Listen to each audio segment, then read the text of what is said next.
Bwana Yesu asifiwe. Ninamshukuru Mungu kwa sababu ya nafasi hii ambayo ametupatia tena kuja mbele zako katika channel yetu hii ya Sauti ya Uzima. Mimi ni Mgina Lord, mwalimu wa neno la Mungu na mwenyeji wako siku zote katika vipindi vyetu hivi vya Sauti ya Uzima, na leo studio hapa tuko na mgeni ambaye ametutembelea na tunakwenda kupatia nafasi, atatuambia yeye ni nani, anatokea wapi na anajishughulisha na nini. Alafu baada ya hapo nitakwambia nini ambacho tunakwenda kudadavua, nini ambacho tunakwenda kuzungumzia katika meza yetu kwa siku ya leo. Karibu sana. Amen. Majina yangu kamili naitwa Isa Zuberi Kitambala. Ni mkazi wa Airport Katubuka. Hakika na nimeokoka, nampenda sana huyu Yesu. Amen. Ni mzuri sana. Amen. Na inajivunia sana kuwepo katika pendo lake. Amen. Leo niko naye hapa, nimemleta kwenu watazamaji wangu wa Sauti ya Uzima. Kuna jambo ambalo ninatamani tuende tukajadiliane pamoja naye, ili wewe mtazamaji wangu upate kitu kutoka kwake, lakini pia sisi wote tujifunze kupitia kile ambacho tutakwenda kujadili pamoja naye.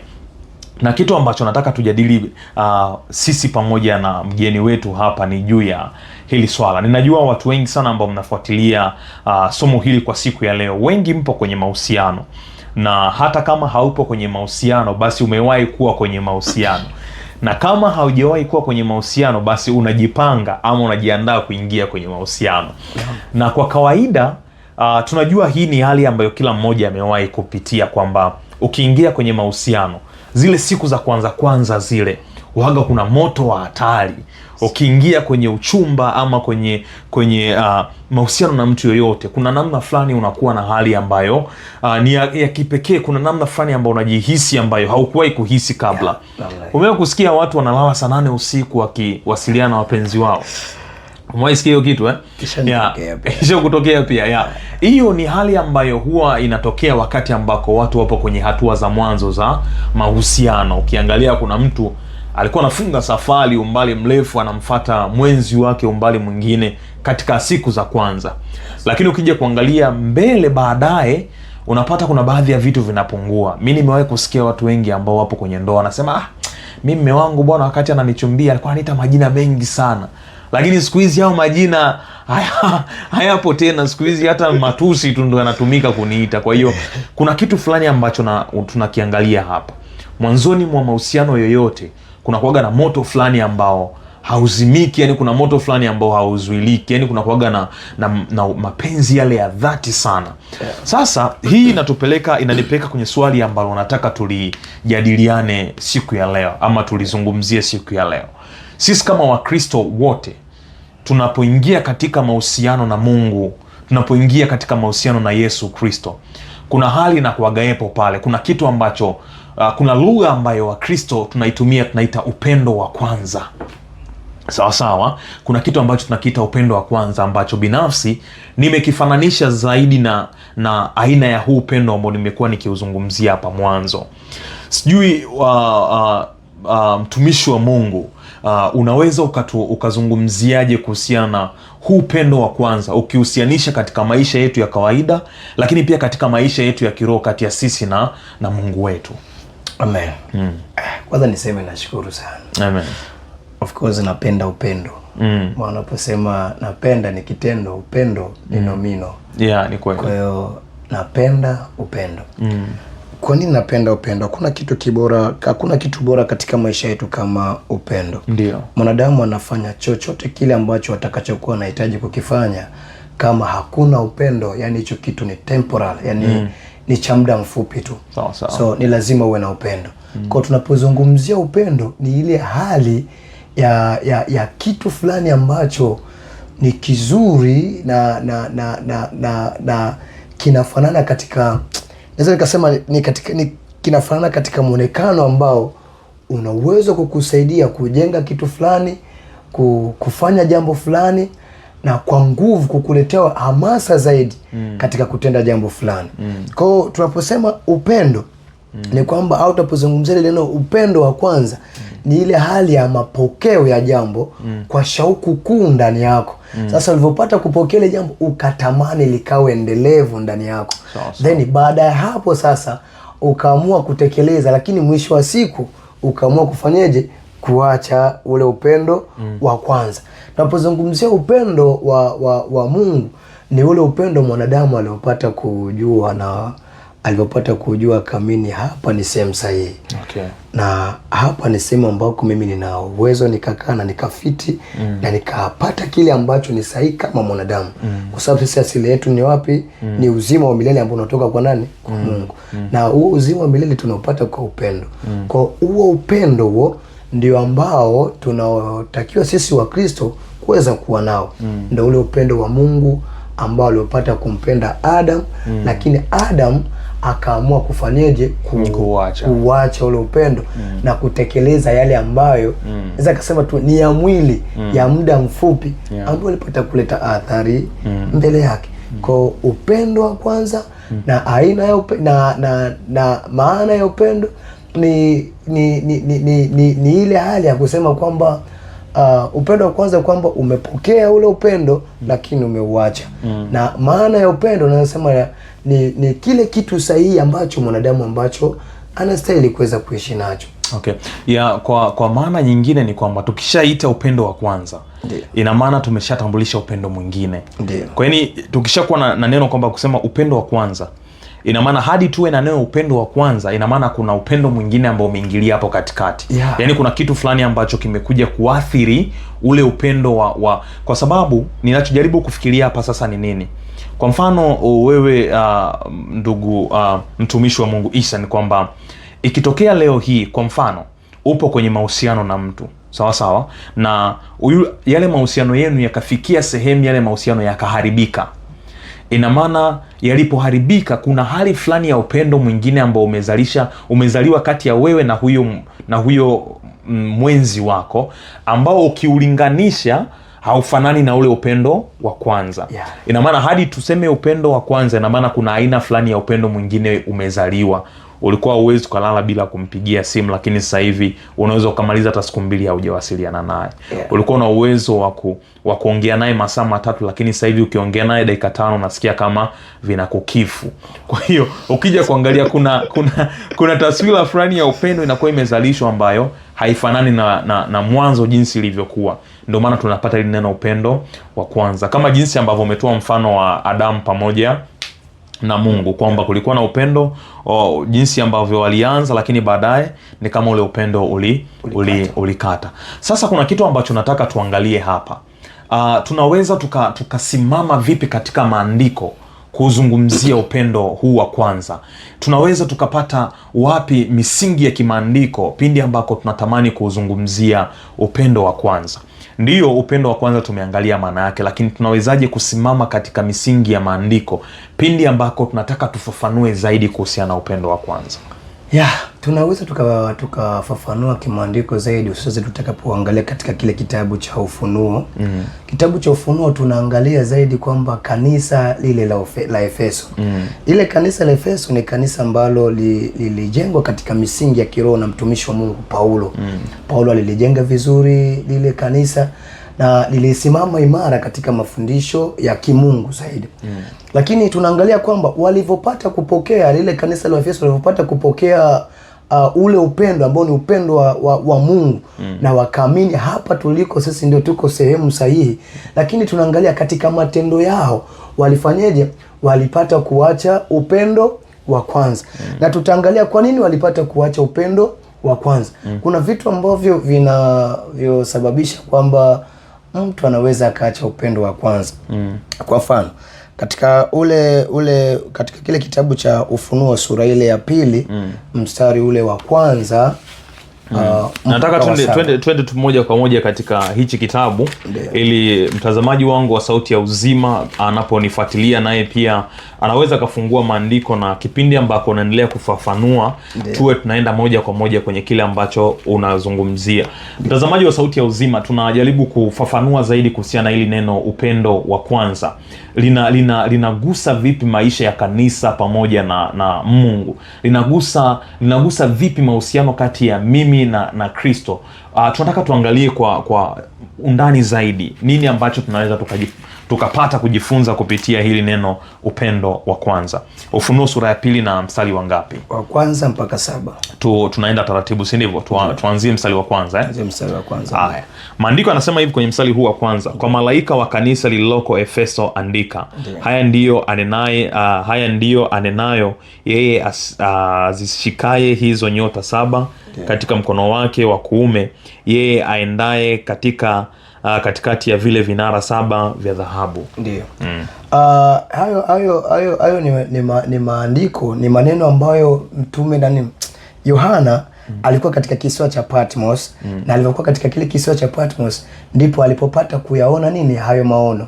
Na alipokuwa akiyaona maono ndipo akaona vinara 7 vyenye taa 7, nyota 7 ambazo zilikuwa zikipelekea kwamba ni nini? Vinara 7 ni yale makanisa 7 na nyota 7 ni wale malaika 7 wale nini wa yale makanisa. Kwa hiyo akawa umetumwa ili kupeleka habari ambayo inayohusu katika yale nini yale makanisa. Mstari wa 2 anaendelea anasema, ninayajua matendo yako na tabu yako na subira yako, na ya kuwa huwezi kuchukuliana na watu wabaya. Tena umewajaribu wale wanaojiita mitume na sio, ukawaona kuwa waongo. Amen. Ni kwamba ili kanisa la Efeso sasa lilikuwa ni kanisa ambalo kama tulivyopata kusema awali liliweza kusimama kiroho, na lilikuwa limesimama kiroho kulingana na mafundisho walikuwa wamepokea kutoka kwa mtume Paulo. Sasa baada ya hapo walikuwa wana uwezo wa kuwapima mitume. Walikuwa wana uwezo wa kujaji kwamba kila kiongozi anayekuja na neno la Mungu amesimama vipi, kwa sababu tayari wao walikuwa na lile neno la kweli la Mungu. Kwa hiyo halikuwa hawana papara. Then walipata kuvumilia neno la Mungu licha ya kuwa kulikuwa kuna unabii wa uongo pale ulikuwa ukifanyaje ukipata kuendelea. Lakini hili kanisa la Efeso liliweza kuwa imara. Tukiangalia katika kile kitabu cha Yohana wa kwanza, waraka wa kwanza wa Yohana sura ile ya 4 na mstari ule wa kwanza. Waraka wa kwanza wa Yohana sura ya 4 na mstari wa kwanza. Maandiko yanasema hivi: wapenzi, msiamini kila roho, bali zipimeni hizo roho kama zimetokana na Mungu, kwa sababu manabii wa uongo wengi wametokea duniani. Ndio. Hivi sasa kuna mafundisho ambayo yanaweza kuingia katika kanisa ambayo hayo mafundisho yanaweza kapotosha kanisa, na pasipokuwa na neno la Mungu ni kwamba hatuwezi kuyajua ile kweli ya Mungu. But kila neno la Mungu ndilo linaweza likapima kila kweli ambayo inakuja ndani yako. Subiri, kabla hujaendelea mbele zaidi, mtumishi wa Mungu, unajua sasa hivi tumefunikwa na wingu kubwa la mafundisho. Ndio. Kwa msaada tu wa mtazamaji wangu na mtu anayefuatilia kujifunza somo hili, ni aina gani ya mafundisho ambayo tukiyasikia yatupaswa tuogope kabisa na kujua kabisa yanaweza karibu upendo wetu kati ya sisi na Mungu? Sawa. Aina ya mafundisho ambayo tunaweza tukapata kusikia kwamba cha kwanza kuna haya mafundisho ya watu kupenda fedha. Yani mtu anakuambia yani huwezi ukaifanya kazi ya Mungu kama hauna pesa. Ukitaka kwenda kuifanya kazi ya Mungu labda kwanza lazima kwanza unasikia mtu anakuambia nataka kwanza nilipwe au kununua uponyaji. Inakuwa iko namna hiyo. Ukweli upendo wa Mungu, unajua ukiwa unapenda kile kitu ambacho unachokifanya, hautokuwa yani hautotumwa, bali utajituma wewe mwenyewe. Utajisukuma wewe mwenyewe.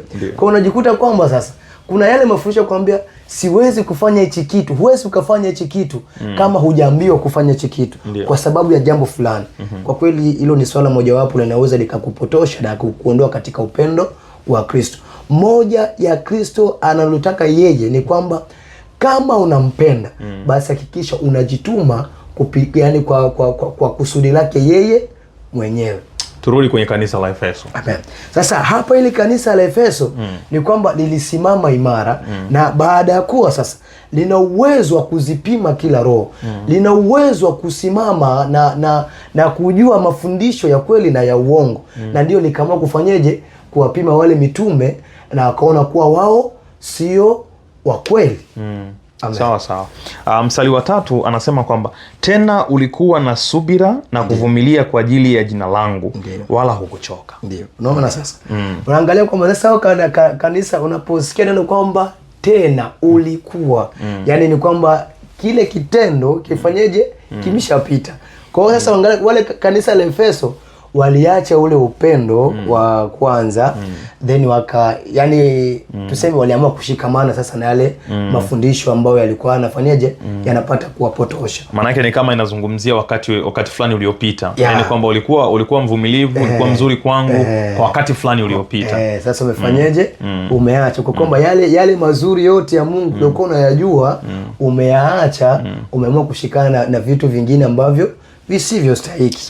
Kwa hiyo hapo katika mstari wa 3 hicho ndicho kilichokuwa kinazungumziwa hapo, na akiambia wa Efeso kwamba tena ulikuwa naomba urudie hapo samani. Anasema hivi, tena ulikuwa na subira. Tena ulikuwa na subira na kuvumilia kwa ajili ya jina langu. Kwa ajili ya nini? Ya jina langu. Kwa hiyo alikuwa akiliamini jina la Yesu Kristo, lakini sasa akaamua kufanyaje?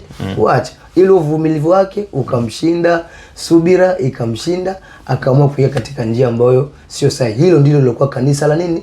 La Efeso. Kwa hiyo unakuja kuangalia kwamba kuna Wakristo ambao mpaka sasa hivi walipata kupokea ule upendo wa kwanza.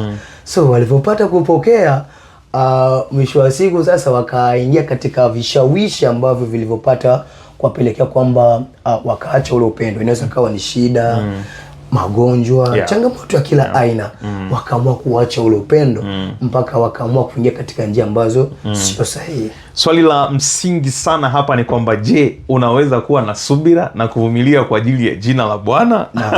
Kwa sababu ili utunze upendo wa kwanza, lazima uwe na uwezo wa kuvumilia. Kama kwa mujibu wa maandiko, lazima uwe na uwezo wa kuvumilia kwa ajili ya jina la Bwana. Na kitu ambacho nimejifunza zaidi hapa sasa ni nini? Sio tu kuvumilia leo, lakini kuwa na muendelezo katika kuvumilia. Kudumu katika kuvumilia, kwa sababu Efeso alianza vizuri. Lakini baadaye ni kama akakata kamba. Akakata tamaa. Akaamua, yani alishindwa. Akaviacha. Sasa mimi na shida zangu. Wacha nielewe na yangu. Kwa mwanzoni aliweza kuwamudu hawa mitume na walimu wa uongo, aliwamudu vizuri kwa mujibu wa maandiko. Na moja kati ya kitu ambacho nafurahia hapa na mtazamaji wetu wafahamu ni kwamba ukisoma vizuri haya maandiko yanazungumzia kanisa la Efeso kama mtu. Haizungumzii kama kikundi cha watu. Na mahusiano, siku zote mahusiano huaga ni mtu na mtu. Sio mahusiano, sio mtu na kakundi la watu fulani. Ni mtu na mtu. Kwa hiyo Mungu amechukulia kanisa kama mtu, yani ameliweka katika nafsi ya umoja. Ndio maana anasema hivi kwa hiyo mstari wa 3, tena ulikuwa, sio mlikuwa. Anasema ulikuwa. Anazungumzia habari ya mahusiano. Kwa hiyo mtazamaji wangu, kama upo kwenye mahusiano, hata kama ni mahusiano ya kawaida, wewe na mchumba wako, wewe na mke wako, moja kati ya sharti gumu sana la kuweza kutunza upendo huo ambao umeanza nao ni kuhakikisha unakuwa na subira na uvumilivu kwa ajili ya huyo mwenzi wako. Unaniruhusu tuendelee mstari wa 4? Haya. Mstari wa 4 maandiko yanasema hivi, lakini nina neno juu yako ya kwamba umeuacha upendo wako wa kwanza. Unajua mstari siku ambao ninasoma ulinishtua sana, of course. Yani ukweli ulinishtua sana kwamba nilihisi kwamba nilianza kwanza kujikagua mimi mwenyewe. Of course napenda sana kuifanya kazi ya Mungu, na kama napenda kuifanya kazi ya Mungu, kabla sijafika kwingine, kwanza ninaanza kwangu mimi mwenyewe. Alafu ndo nianze kupekecha watu ambao wale kwa upande wangu wana nini ni wapo walipopata kupungukiwa.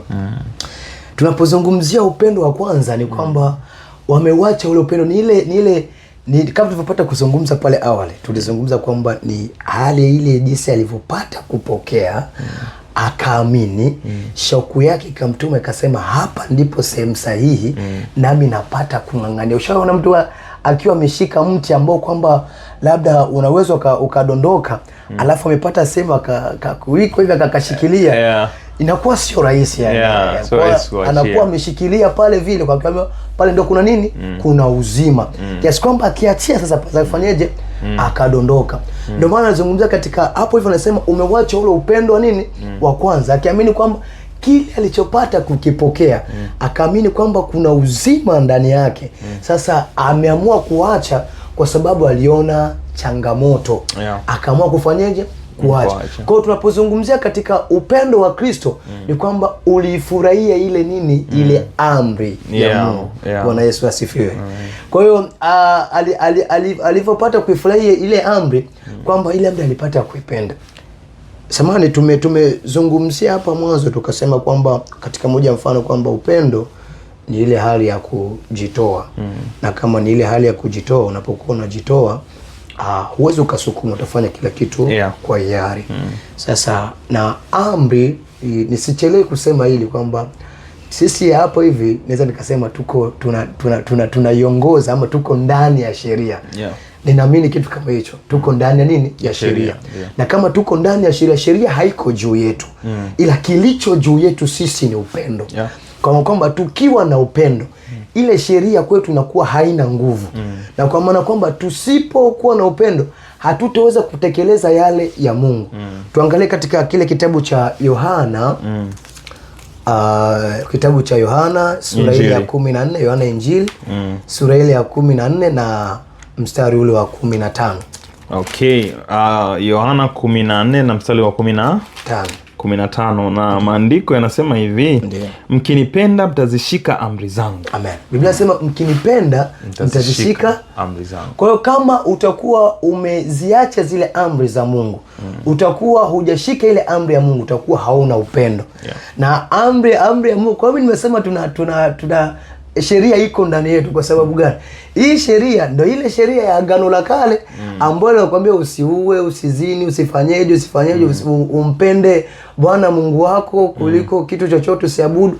Kwa zile sheria zote zinapatikana hapo. Sawa? Kwa kama zile sheria zinapatikana hapo, utakapokuwa umeziacha zile sheria, itimizi kwamba hauna pendo na Mungu wako. Naomba turejee pale katika hiyo Injili 15:10.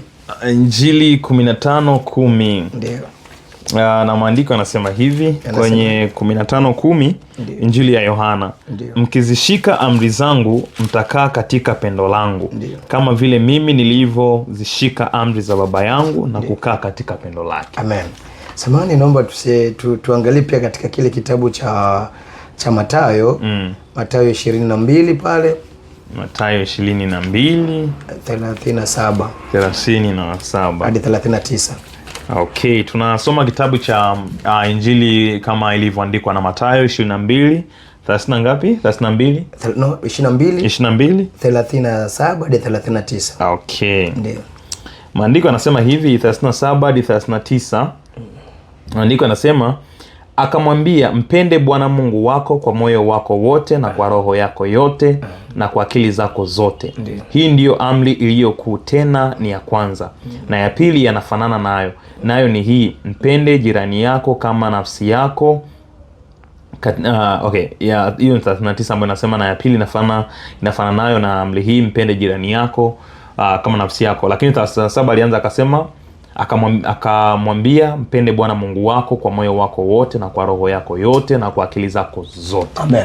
Kwa tunapozungumzia hapo ni kwamba upendo uliokuwa unazungumzia hapo ni wale waliopata kumwacha sasa Mungu. Waefeso walipata kumwacha Mungu, wakaamua kufuata mambo mengine, mafundisho mengine ambayo yalikuwa sio ya kimungu.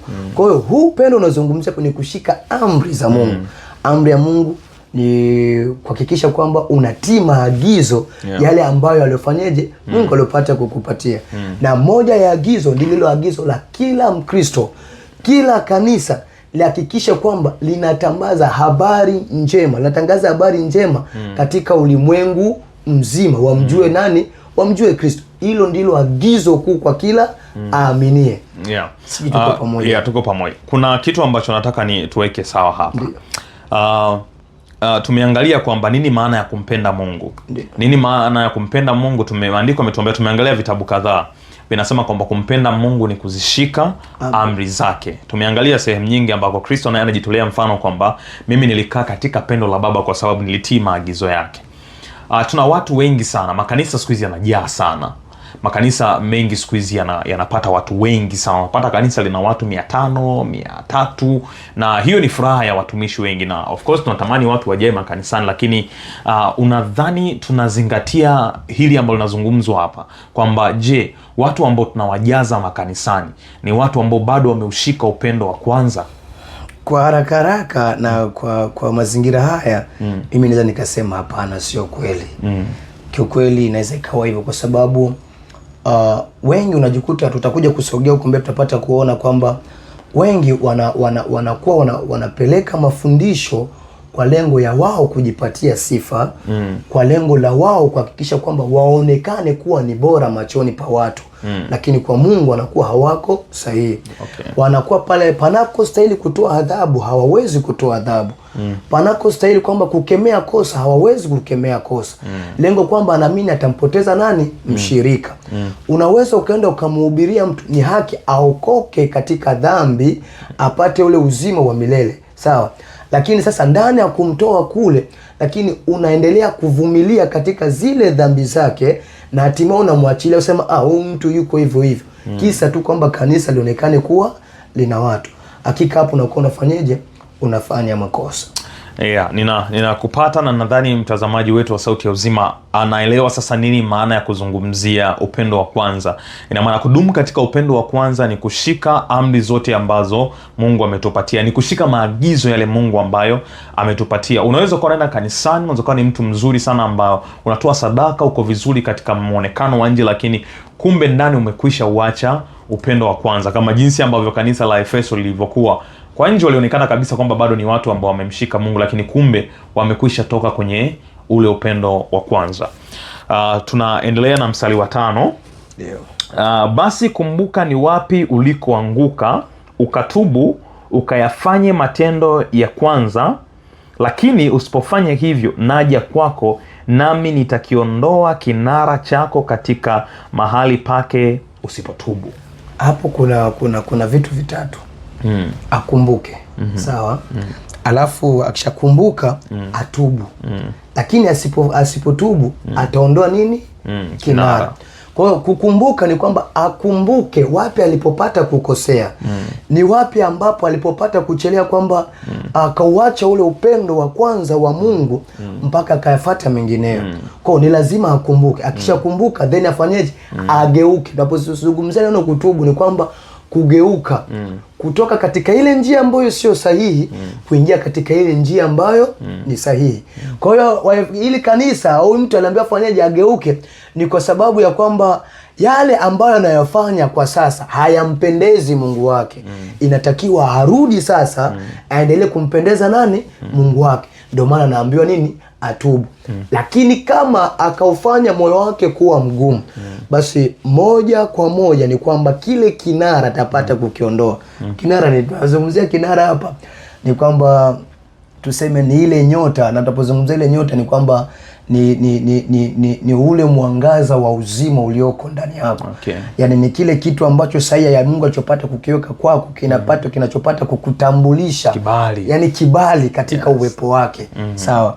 Kwa sasa kama usipoweza kutubu, kwa kile kinachokuwakilisha kwamba wewe ni mtumishi wa Mungu, kinafanyaje? Kinaondoka. Kwa sisi tunakuona unaruka tu pale, lakini sisi kibali hakipo kabisa. Na mwisho wa siku tutasema kwamba mtu mbona alikuwa hivi. Tayari kwamba ulilokuwa unalijua hukulitekeleza. Hatimaye sasa Mungu amefanya lile ambalo linalopaswa kufanyaje? Kutekelezeka kwako. Uliambiwa utubu, haukutubu. Sawa? Kabla hujafika mbali, kibinadamu kabisa, moja kati ya kitu ambacho huwa kinaumiza kwenye mahusiano yoyote yale, achilia tu haya mahusiano ya Mungu na mwanadamu, kwenye mahusiano yoyote yale, yawe ya urafiki ama ya mahusiano yoyote yale, hakuna kitu kinaumiza kama mtu ambaye anakosea na akumbuki. Yaani nakwambia hii kabisa. Hata mtu ambaye anatusikiliza hapa ataelewa hichi ninachozungumza. Yes. Unakuwa na rafiki ambaye yeye anakukosea, lakini kwa mfano leo tuko pamoja, nimekukosea leo, nimekukwaza. Ndio. Kesho tunakutana mimi najifanya yani mimi yani najizima data. Yes. Mimi najifanya kabisa kama hakuna kitu ambacho kilifanyaje kitokea. Wewe bado una maumivu. Wanasemaga anasema mlandizi anasahau, ila mtupi wa maganda asa. Yeah. Wewe hapo kesho yake umeamka bado na nini? Una hasira. Yeah. Lakini mimi ambaye nilikukosea ninajiigiza kama hakuna kilichotokea. Sijakukosea. Kaka, hiyo kitu wage inaumiza sana. Yeah, of course. Hiyo kitu inaumiza sana. Na hakuna kitu kizuri kwenye maisha ya urafiki, mahusiano yoyote kama mtu ambaye anatambua, anakumbuka ni wapi alikosea. Leo nikija kwako kama nilikukosea nikwambia, tumishi, mimi nilikukosea hapa na hapa na hapa, naomba unisamehe. Hakuna kitu waga inastawisha mahusiano kama hiyo. Hiyo ni kitu ambacho waga inaimarisha sana mahusiano. Kwa ninaelewa kile ambacho Mungu anaumia hapa. Naweza nikahisi haya maumivu kwa sababu sisi ni wanadamu. Sisi hizi hali zinatukuta pia. Sasa kama sisi wanadamu zinatukuta, inakuwaje kwa Mungu ambaye yeye alituumba? Kwa hiyo sio mchezo. Na ndio maana akatupatia ile neema, unapokiri dhambi zako, basi yeye anakuwa ni mwepesi kufanyaje? Kusamehe. Kwa hiyo sasa hapo wale walipoambia kwamba wageuke, watubu, wasipotubu ataondolewa kinara, kwa maana kwamba tayari kuna makosa ambayo walipata kuyaacha. Waliacha upendo wao wa kwanza. Kwa Mungu bado Mungu anataka kuthibitisha. Unaona the way Mungu anavyopata kumpenda mwanadamu. Bado Mungu anahitaji kuthibitisha ule upendo ambao yeye anapata kumpenda. Kwamba wewe umeacha upendo wa kwanza, lakini mimi sijauacha. Mimi sijauacha. Bado mimi nakutaka. Kwa sababu mimi nimekuumba kwa kusudi langu. Na hakuna popote utakapoenda isipokuwa hatima yako ipo kwangu. Kwa hiyo Mungu bado anakuhitaji wewe, lakini sasa usipoweza kufanya hivyo, timizi wewe ni kiburi. Kama ni kiburi, kuna sehemu alipata kukuandalia. Ndio hicho kinara utapata kuondolewa. Mwisho wa siku jana unakusubiri mpendo. Kwa rejea ule upendo wa kwanza. Sahihi. Tumeangalia hapa kwenye mstari wa 5 ambapo anasema kwamba ukumbuke ulipoanguka, ukatubu, ukayafanya matendo ya kwanza. Ndio. Tukirudi pale, upendo uwaga una matendo, si ndivyo? Yani hakuna upendo ambao haushindikizwi na matendo. Yani ili tujue hapa kuna upendo, lazima kuna matendo fulani ambayo yanatendeka ili pawe panaonyesha upendo. Kwa mfano Mungu anapoambia kwamba warudi wakafanya ile matendo ya kwanza, tunaweza tukadhani ni matendo gani ambayo Mungu alikuwa anajaribu kuyazungumzia? Matendo ambayo tunaweza tukayazungumzia, tunasema matendo ya kwanza ni matendo kutenda kuhakikisha kwamba unatii yale tumezungumza kutii maagizo. Yani yale maagizo yote ambayo Mungu amekwambia uyafanye, basi uyafanye. Yale ambayo usiyafanye, basi usifanye. Tunaangalia, tunarejea kabla upata kusema Mwanzo kule sura ya 3, Mungu alivyomwagiza kwamba Adamu, matunda yote ya mti wa bustani waweza kuyala, lakini mti wa ujuzi wa mema na mabaya usifanyeje? Usile. Kwa hiyo yapo ambao Mungu ameagiza tunaweza tukayafanya, na yapo ambao Mungu ameagiza tufanyeje? Tusiyafanye. Ingawa katika macho ya mwili tunaweza tukasema kwamba haya ni sahihi kwetu, lakini anaweza kaleta uangamivu katika maisha yetu. Kwa hiyo tunapozungumzia yale matendo, ni kwamba ni yale maagizo ambayo sisi tumepata kuyapokea, mpaka inatakiwa tuweze kuyatekeleza. For example, unaangalia kwamba moja ya matendo ni kwamba si kwenda tu kanisani, si kufanya kwamba nitaenda kufanya ibada, labda unaweza tuseme labda ukamfurahia tu kusema tu kama unampenda Mungu. Hapana. Tunazungumzia kwamba na hata kusema nini? Kusema kweli. Kuacha nini? Kuacha dhambi. Naomba tuangalie katika kile kitabu kwanza cha Wakorinto, Wakorinto wa pili, sura ile ya 11 mstari ule wa 3. Wakorinto wa pili 11. Wakorinto wa pili 11 mstari wa 3. Maandiko yanasema hivi, mstari wa 3: lakini na hofu kama yule nyoka alivyomdanganya Hawa kwa hila yake, asije akawaharibu fikra zenu, mkauacha unyoofu na usafi kwa Kristo. Hapo napozungumzia ni kwanza kuchelewa, maana nilizungumza kama mara 3. Ni kwamba ni ile hofu. Sawa. Unaona mtumishi Paulo hapo alikuwa na hofu. Anaamini kwamba hapa hivi nisipofanya hivi hao watu wanaweza kafanyaje? Wanaweza wakapotea. Kwa maana kwamba ile hofu ni nini? Anawapenda wale watu. Analipenda agizo la Mungu. Kwa hiyo anataka yafanye yale nini? Yale ya Mungu. Kwa hiyo kwa maana kwamba sasa ni lazima ayafanye yale ambayo Mungu alipata kufanyaje, kumwagiza. Kwa hiyo unakuja kuangalia kwamba kama wao wasipoweza kuijua ile kweli, wale watu wa Efeso wasipoweza kutambua ile kweli, itimizi kwamba watarejea tena katika njia ambayo sio sahihi.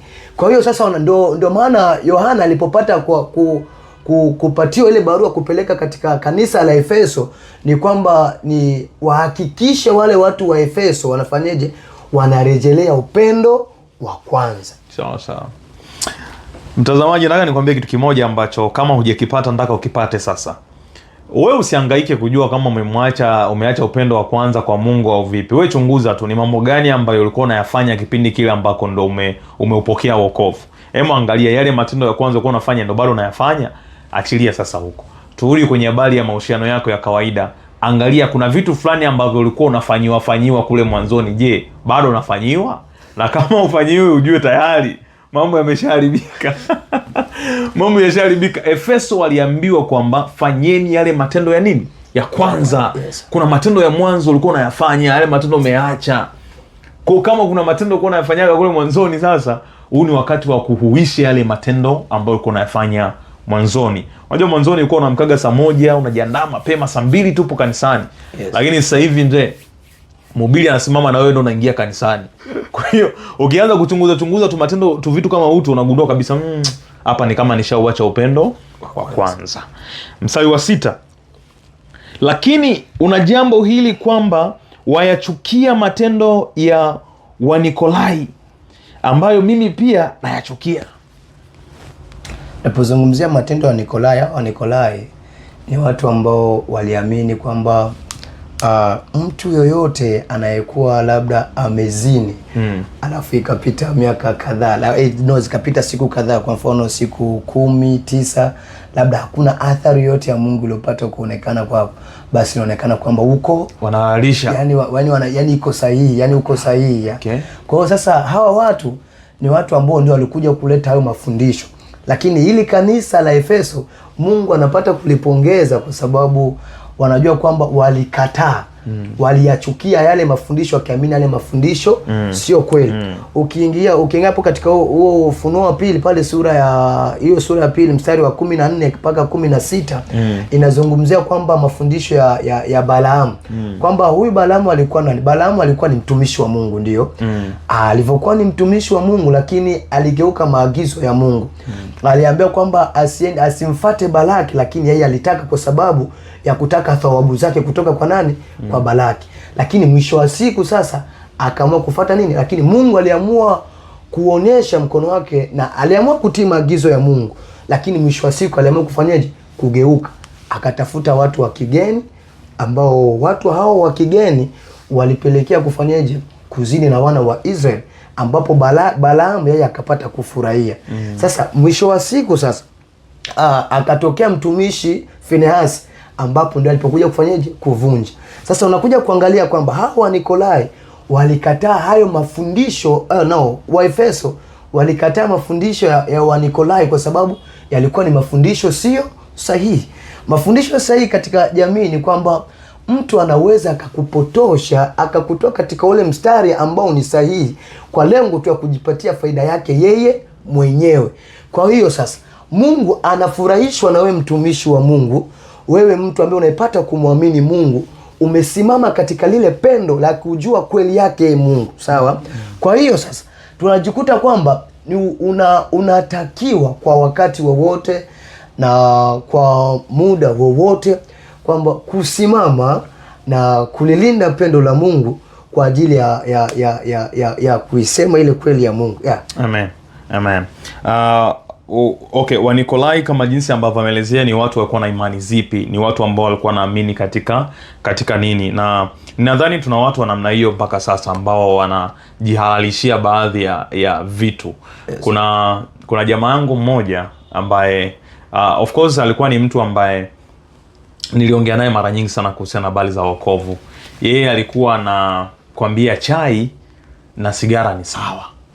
Yaani anajaribu kutafuta sayansi yake nyingine, anaielezea kwa namna ya kipekee ambayo anatamani aaminishe watu kwamba chai na sigara ni nini, ni sawa. Kwamba mimi nilikuwa naambia unavuta sigara, ananiambia wewe mbona unakunywa chai?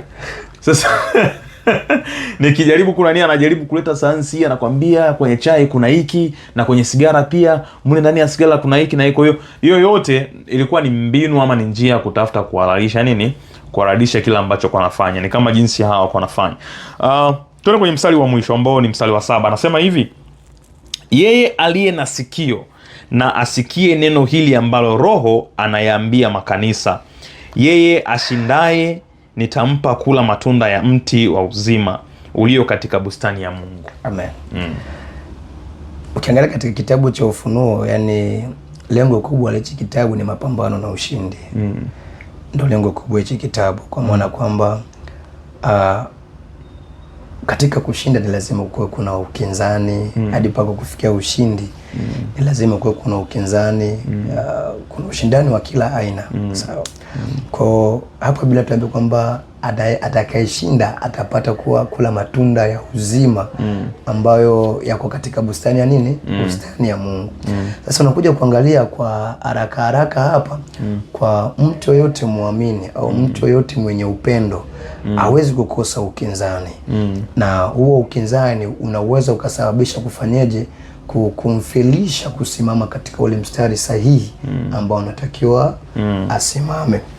Kwa hiyo sasa, kwa mantiki hii hapa, Mungu anasema kwamba yeye atakayeshinda, licha ya kuwa katika matendo ya Nikolai alipata kupatiwa sifa kwamba anayachukia, lakini si kwamba ameshinda, bado ameshinda. Ndio maana anaambiwa yeye atakayefanyeje?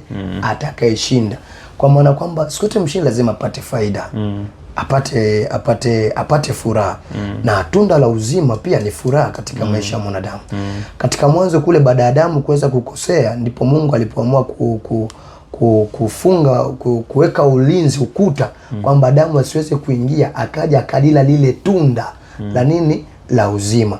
Kwa maana kwamba sasa, kwa hapa tumekuja kuahidiwa kwamba yoyote ambaye atakayepata kushinda, basi lazima lile tunda atapata kufanyaje? Atapata kupatiwa ambalo liko katika bustani ya nini? Bustani ya Edeni. Kwa hiyo Mkristo yoyote aamini kwamba hapa ulimwenguni yupo katika nini? Yupo katika vita. Okay. Na hiyo vita anapaswa ashinde ili awe na uzima na arithi ule uzima ambao Mungu alipata kukusudia ndani yake. Amen. Tumesikia mambo mengi sana, tumejifunza vitu vingi sana kupitia kwenye somo hili, kupitia sura hii ya pili ya kitabu cha Ufunuo, kuanzia mstari wa 1 mpaka mstari huu wa 7.